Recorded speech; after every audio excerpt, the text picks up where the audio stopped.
જય માતાજી મિત્રો. તો આજ તો આપણા આખા દાડા બ્લોગ બનાવે જ નહીં, કેમ કે આપણે બેન બહુ મોડા છે તો યુવાન મહેસાણા લાઇન્સમાં દાખલ કરેલા છે. તો આજે આખો દાડો વળિયા મળ્યા કરીને એટલે બ્લોગ બનાવવાનો ટાઈમ ના મળ્યો. તો મને એવું લાગ્યું કે સારું ડેલી બ્લોગ મૂકીએ છીએ, તો આજ ચમ નહીં મૂકીએ એટલે હું થોડું શોર્ટે ઉતારીને કહી તો દઉં કે કેમ નહીં મૂક્યો. અને જો હું ઊંઘ્યો છું બહાર, અને લાડુ જો મારા ખાટલાને હેઠળ હોય છે. લાડુ ઓ લાડુ જો લાડુ આ જો જાગ્યા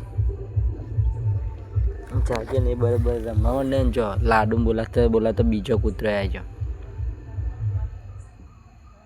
તો આજ તો આટલું જ રાખીએ આજના બ્લોગમાં. મળીએ નવા બ્લોગમાં. બાય.